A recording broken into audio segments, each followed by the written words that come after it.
अस्सलाम वालेकुम जी। आज थोड़ी सी बात करना चाहता हूँ पाकिस्तान के 3 बार के वज़ीर आज़म रहने वाले शख्स नवाज़ शरीफ के बारे में।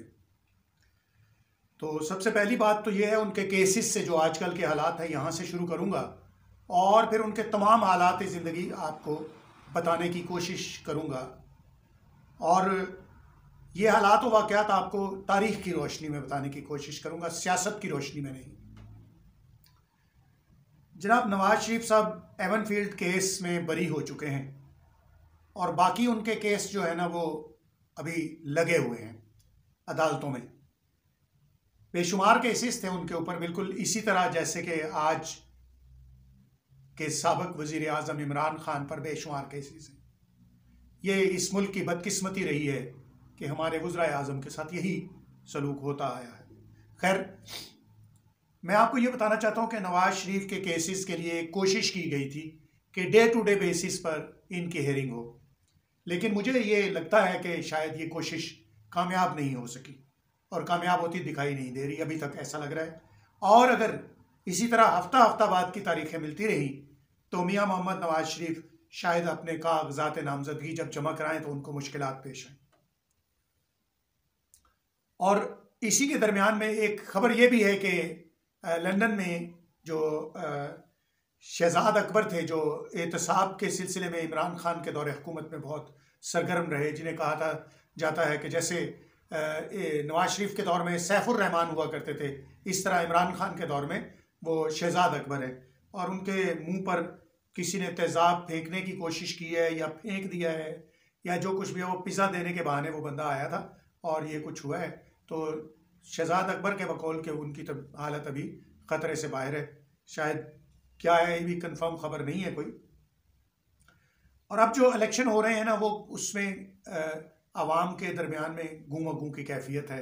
लोगों को ये शक शुबा हो रहा है कि पता नहीं होंगे या नहीं होंगे। हालांकि अदालतों ने ऑर्डर दे दिया, सदर साहब ने कह दिया और इलेक्शन कमीशन ने वजारत ख़जाना को बुलाकर पहले नोटिस जारी किया कि फ़ंड क्यों नहीं दिए। फिर उन्होंने हाज़िर हुए कल वो वहाँ पर, तो फिर उन्होंने कहा मैं फ़ंड भी जारी कर दूंगा जनाब 2 रोज़ के अंदर अंदर। और फ़ौज को भी ख़त लिख दिया इलेक्शन कमीशन ने कि सिक्योरिटी के लिए इतना अमला कम है, तो लिहाजा फ़ौज जो है वो पोलिंग स्टेशनों की ज़िम्मेदारी संभाले, जिसके लिए हमें फ़ौज की ज़रूरत है सिक्योरिटी के लिए। अब ये वाली ख़बर जो है ना, आज की जो अपोजिशन बन रही है तहरीक इंसाफ की, वो उसके लिए ये ख़बर अच्छी नहीं है। और PMLN के लोगों के लिए ये खबर बहुत अच्छी है कि फ़ौज पोलिंग स्टेशंस की निगरानी करेगी। अगर थोड़ा सा हम पीछे चले जाएं 2018 में, तो यही खबर जब आई थी कि फ़ौज पोलिंग स्टेशन की निगरानी करेगी, तो यही खबर PMLN के लिए अच्छी नहीं थी और अब PTI के लिए अच्छी नहीं थी। उस वक्त PTI के लिए ये बड़ी खुशकुन खबर थी कि साफ शफाफ इलेक्शन होंगे फ़ौज की मौजूदगी में, और अब PMLN इस पर शादियाने बजा रही है कि ये बड़ी अच्छी बात है कि सिक्योरिटी ठीक हाथों में होगी। तो आइए अब हम थोड़ा सा उस शख्स की ज़िंदगी की तरफ चलते हैं कि जिसके गिर्द इस वक्त सियासत का एक रुख देखा जा रहा है, वो है मियाँ मोहम्मद नवाज शरीफ। जनाब नवाज शरीफ 25 दिसंबर 1949 को पैदा हुए। पाकिस्तान की एक बड़ी सियासी जमात के रहनुमा हैं। नवाज शरीफ 3 बार वज़ीर आज़म मुंतखब हुए और तीनों बार जनाब उन्हें इस मसनद से उतार दिया गया।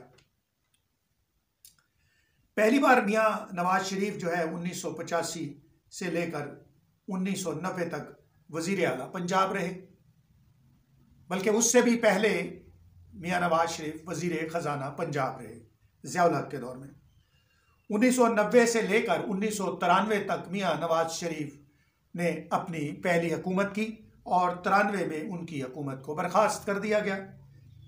फिर 1997 ता 1999 दूसरी बार हुकूमत की और 1999 में परवेज़ मुशर्रफ ने शब खून मारा और जमहूरियत को चलता कर दिया, तो एक मरतबा फिर मियाँ नवाज शरीफ को कैदोबंद में डाल दिया।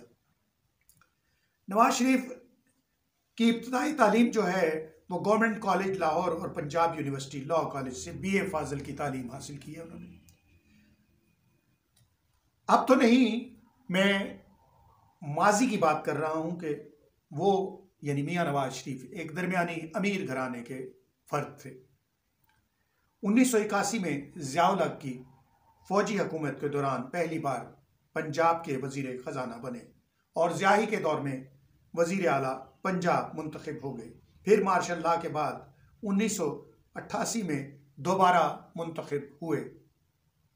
1990 में IJI की जीत और PPP की शिकस्त के बाद नवाज शरीफ पहली बार वज़ीर आज़म बने। लेकिन क्या हुआ कि गुलाम इसहाक़ खान ने नवाज शरीफ की हुकूमत को करप्शन के इल्ज़ाम में बरतरफ कर दिया। नवाज शरीफ ने अदालतों से रजू किया तो सुप्रीम कोर्ट ने नवाज शरीफ की असम्बली को बहाल कर दिया। एक असम्बली की बहाली के बाद एक माहदे के तहत फिर भी नवाज शरीफ को इस्तीफ़ा देना पड़ा, मगर साथ ही सदर पाकिस्तान गुलाम हसन इसहाक़ का भी इस्तीफ़ा ले गए वो, और यूँ दोनों को घर जाना पड़ा।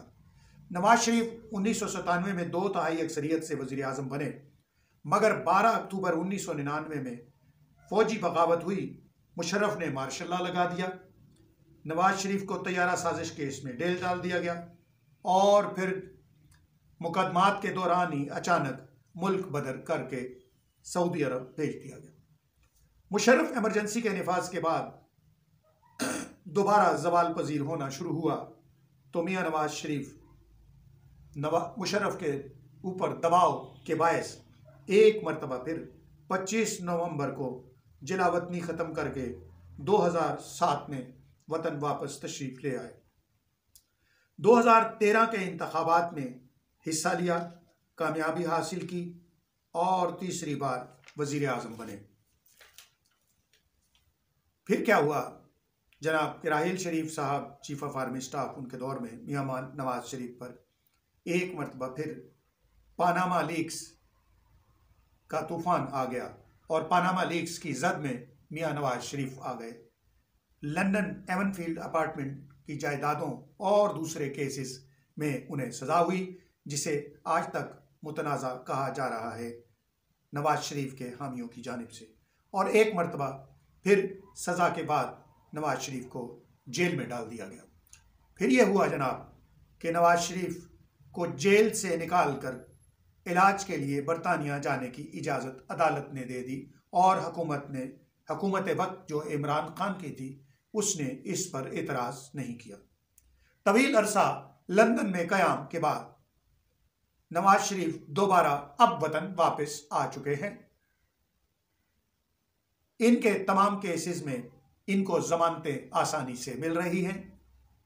इनके लिए माहौल को साजगार बनाया जा चुका है। मगर कल का वज़ीर आज़म इमरान खान, जिस की हुक्मरानी में नवाज शरीफ के साथ ये सब कुछ हुआ, वो खुद आज जेल में है। जैसे 2018 के इंतखाबात में नवाज शरीफ जेल में था और इंतखाबात हुए, दिखाई यूं देता है कि इस मरतबा नवाज शरीफ जेल में थे तो इंतखाबात हुए और इमरान खान कामयाब हो गए। इस मरतबा इमरान खान जेल में होंगे और नवाज शरीफ को चौथी मरतबा फिर वजारत उज़्मा का मनसब मिल जाएगा। बज़ाहिर नवाज शरीफ के चौथी बार वज़ीर आज़म बनने के तमाम लवाज़मात पूरे हो चुके हैं।